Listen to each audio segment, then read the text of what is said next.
Hey Boston, by this time next year, you'll be taking your kids to hockey practice on a No, you probably won't. Michelle Wu, I got you. The original poster is pretty upset that as Boston has reduced the amount of lanes accessible by cars and increased the amount of lanes accessible by buses and bikes, they're now proposing a sort of congestion pricing. If cars want to come into the city, they have to pay a toll. Now, I'm going to get into what makes traffic so bad, but before I do, I want to talk about why this might make sense and definitely isn't comparable to the Boston Tea Party of yore. If you look at a financial grid of a city and you visualize it like this, you'll almost always see the vast amount of income is brought in by the downtown urban core. This is my city of Chattanooga, and if you look towards the periphery, you'll see red and yellow areas. Those are places that are taking resources. So essentially, the downtown is subsidizing the pavements, the intersections, the electrical, the sewer for the suburb. But on top of that, they also are the cultural hub of the city, maintaining the most used public spaces and parks and pathways, sidewalks and museums and libraries. Now, if you live within the city of Boston, this really doesn't affect you to pay a toll to come in. You're already inside for the most part. What's more, if you live in a rural area in Massachusetts and never go to Boston, this doesn't affect you because you don't live there. What it affects is the people on the periphery of Boston, living there inexpensively but exacting the resources and opportunities from the downtown. Now, this is fine, and this is what cities have done for millennia. But now, up to 20 to 30% of their public space is fully dedicated just to cars.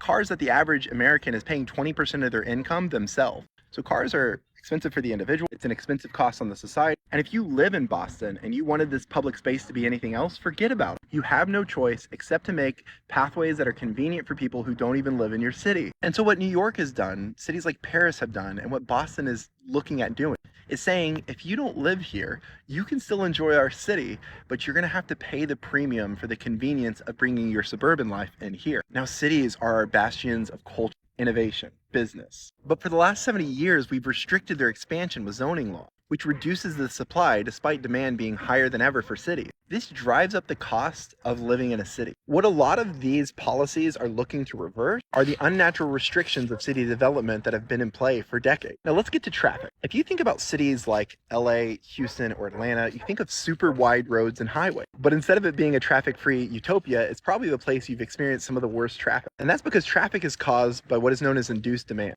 Car-based transportation is inherently inefficient. That is to say, the more you scale it up, the worse the problem gets. That's why these cities with really wide roads are the worst cities to drive. And this first became apparent when people like Robert Moses started putting highways through a city for the first time. You see, in cities around the world and in America before the 1940s, highways and arterial roads always went outside of the city. It never made sense to go through. Now, this baffled people like Robert Moses when a bridge maxed out and they built a second bridge. And not only did it not alleviate traffic on the first bridge, it increased traffic on the first bridge. When you make a road of a certain width, it will max out to capacity and then naturally stop when it's inconvenient for people. But if you increase the capacity of that bridge and the demand is still there, it'll then max out really quickly. More roads, more traffic. You create more roads on top of that to alleviate traffic, but it just induces demand. What Boston is attempting to do is invest in more efficient systems for their urban core. They're not telling people in Farmville, Massachusetts to build a bus rapid transit system or a subway. They're building it where there are a lot of people. And if you were to take a lane of road and dedicate it to pedestrians, it would move 9,000 people an hour, about 7,500 people an hour on bike,